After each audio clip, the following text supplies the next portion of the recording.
awesome.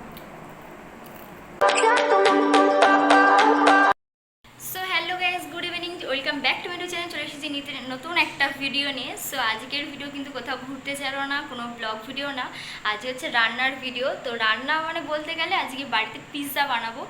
তো বাড়িতে ঘরোয়া পদ্ধতিতে কীভাবে পিৎজা বানাবো সেটা তোমাদের সাথে শেয়ার করব।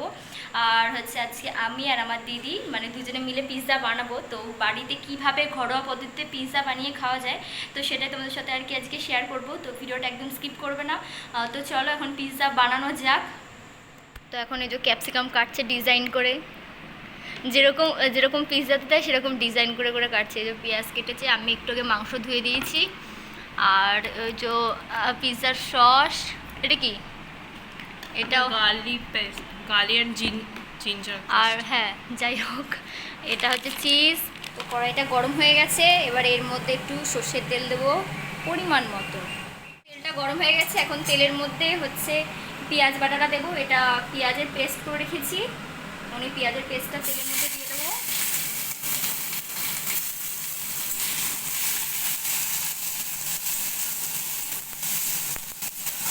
পেঁয়াজের পেস্টটা একটু লাল লাল করে ভেজে নেব। মাংসের পরিমাণটা যেহেতু কম, ওর জন্য পেঁয়াজ বাটাটা মানে বাটাটা আর কি একটুখানি, তো তোমরা আবার দেখে ভেবো না যে একটুখানি পেঁয়াজ বাটা দিয়েছি। তো এবার এর মধ্যে দিয়ে দেবো হচ্ছে আদা রসুনের পেস্ট। তো তোমরা এটা বাড়িতে বানিয়ে নিতে পারো। তো এটাকে একটু নাড়িয়ে নেবে। ঠিক আছে, এবার এর মধ্যে হচ্ছে একটু লঙ্কার গুঁড়ো দিয়ে নেবে পরিমাণ মতো, যেহেতু মাংসটা একটুখানি ওর জন্য অল্প দিলাম। এবার এর মধ্যে হলুদ দিয়ে দেবো, জিরের গুঁড়ো,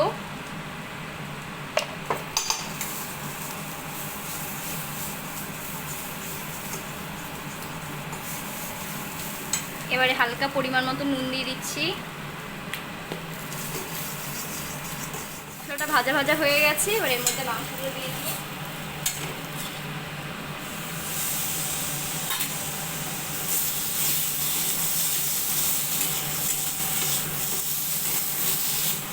মাংসগুলো ছোটো ছোটো টুকরো টুকরো করে নেবে, না হলে কিন্তু ভালো লাগবে না। তো দেখো চিকেনটা থেকে তেল ছেড়ে দিয়েছে হালকা হালকা। এবারে চিকেনটা যখন লাল লাল হয়ে যাবে তখন চিকেনটাকে নামিয়ে নিতে হবে। আমরা এই পিৎজা ব্রেডটা রেডিমেড কিনে নিয়ে এসেছি, তোমরা চাইলে এটা বাড়িতে বানিয়ে নিতে পারো। আর এটার উপর এখন সস দেওয়া হবে, এই সসটা আর কি ব্রেডের মধ্যে দেওয়া হবে। দে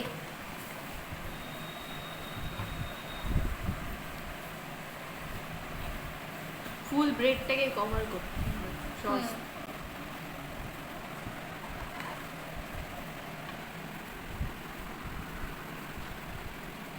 তোমরা চাইলে এটা বাড়িতে বানিয়েও নিতে পারো, যেহেতু বানাইনি ওর জন্য এটা রেডিমেড নিয়ে এসেছি।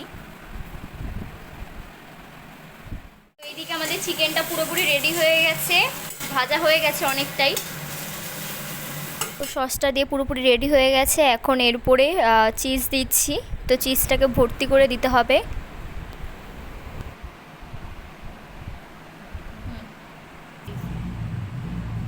এখন এর উপরে চিজ দিয়ে নিচ্ছি।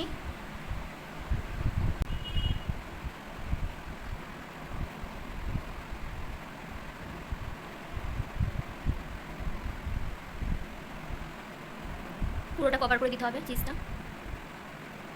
পুরোটা দেওয়া কমপ্লিট হয়ে গেছে, এবার এর উপরে দেওয়া হবে ক্যাপসিকাম।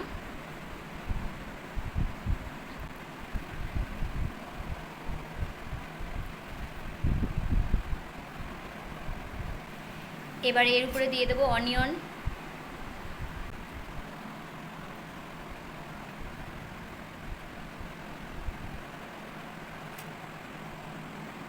ব্যাস, এবার শুধু চিকেনটা দিলেই অনেকটা হয়ে যাবে। তো এবারে এর উপরে চিকেন দেবো।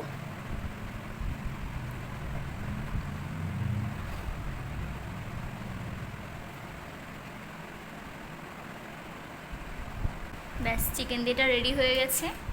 আবার এর উপর দিয়ে চিজ দিয়ে নেবো একটু।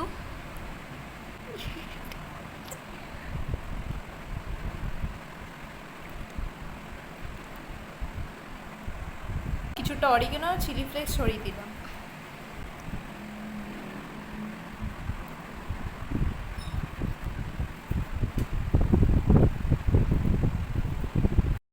তো মানে ননস্টিকের কড়াইয়ের উপরে ফয়েল পেপার দিয়ে এবার পিৎজাটাকে বসিয়ে দিতে হবে। তো এবার হালকা আঁচে 5 মিনিটের জন্য এটাকে ঢেকে রাখবি, মানে হালকা আঁচে এটাকে 5 মিনিটের জন্য ঢেকে রাখতে হবে।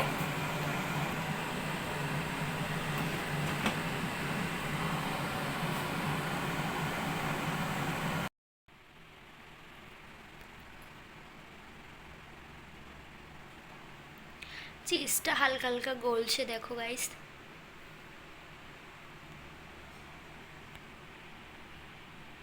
আমাদের পিৎজা রেডি হয়ে গেছে দেখো।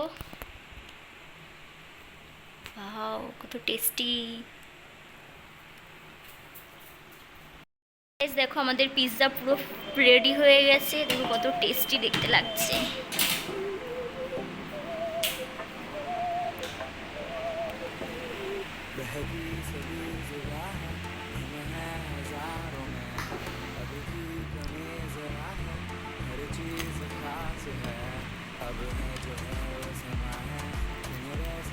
এখন পিৎজাটাকে পিস পিস করা হচ্ছে।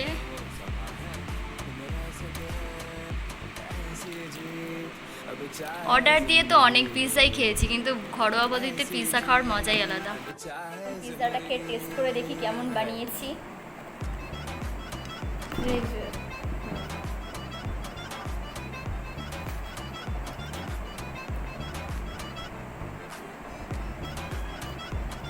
ভালোই হয়েছে।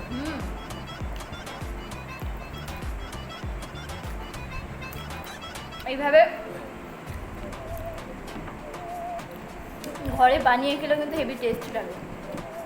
আমরা তো প্রায় সময় অর্ডার দিয়ে খাই, রেস্টুরেন্টে গিয়ে খাই, কিন্তু এভাবে ঘরোয়া পদ্ধতিতে বানানো কিন্তু পিৎজা হেভি খেতে সুন্দর লাগে। আর যদি কোল্ড ড্রিঙ্কস হতো না পুরো জমে যেত খাওয়াটা, বুঝতে না হেভি টেস্ট হয়েছে, সত্যি কথা হেভি সুন্দর হয়েছে।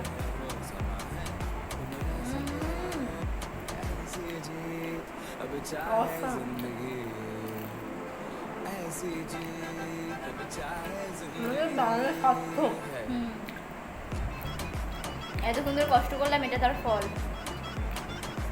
গাইস আমার ভিডিওটা এখানে শেষ। যদি ভিডিওটা ভালো লেগে থাকে অবশ্যই লাইক কমেন্ট শেয়ার আর সাবস্ক্রাইব করে দিও। আর টাটা বাই বাই, দেখাবে নেক্সট কোনো ভিডিওতে। Good night.